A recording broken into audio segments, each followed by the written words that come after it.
Praise the lord. ఈరోజు Bible ధ్యానము ప్రభువైన యేసుక్రీస్తు రక్తములో ఉన్న శుద్ధీకరించు శక్తి.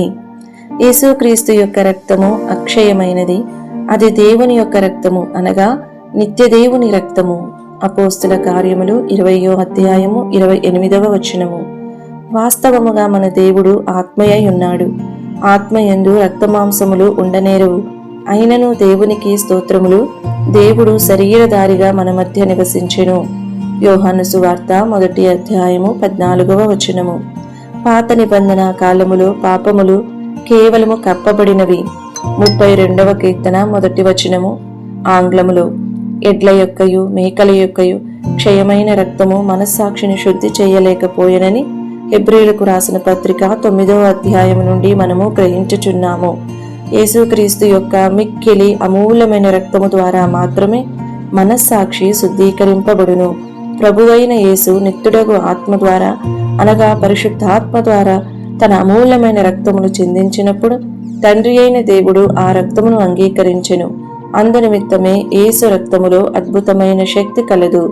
మేకల యొక్కయు ఎడ్ల యొక్కయు రక్తమును మైలపడిన వారి మీద ఆవుదూడ బూడిద చల్లుటయు శరీర శుద్ధి కలుగునట్లు వారిని పరిశుద్ధపరచిన ఎడల నిత్యుడగు ఆత్మ ద్వారా తన్ను తాను దేవునికి నిర్దోషినిగా అర్పించుకునిన క్రీస్తు యొక్క రక్తము నిర్జీవ క్రియలను విడిచి జీవము గల దేవుని సేవించుటకు మీ మనస్సాక్షిని ఎంతో ఎక్కువగా శుద్ధి చేయును. హెబ్రీయులకు రాసిన పత్రిక 9వ అధ్యాయము 13, 14 వచనములు.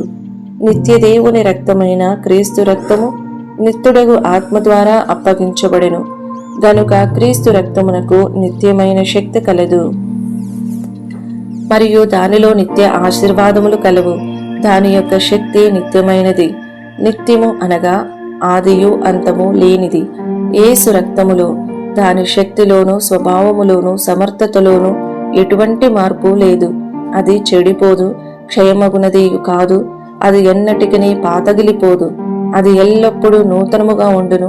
ప్రియమైన చదువరి, నిష్కలంకమైన యేసు రక్తము నీ యొక్క మనస్సాక్షిని నిత్యముగా శుద్ధి చేయ శక్తి గలదై ఉన్నది. ఆయన కుమారుడైన యేసు రక్తము ప్రతి పాపము నుండి మనలను పవిత్రులనుగా చేయును. యోహాను వ్రాసిన మొదటి పత్రిక 1వ అధ్యాయము 7వ వచనము. ఈ వీడియో యొక్క పూర్తి స్క్రిప్ట్ కావాలంటే దయచేసి డిస్క్రిప్షన్లో చూడండి. ఈ వీడియో ఆంగ్లము మరియు హిందీ భాషలలో కావాలంటే ఛానల్ను సబ్స్క్రైబ్ చేయండి మరియు వీడియోలను క్రమంగా అనుసరించండి. Praise the lord.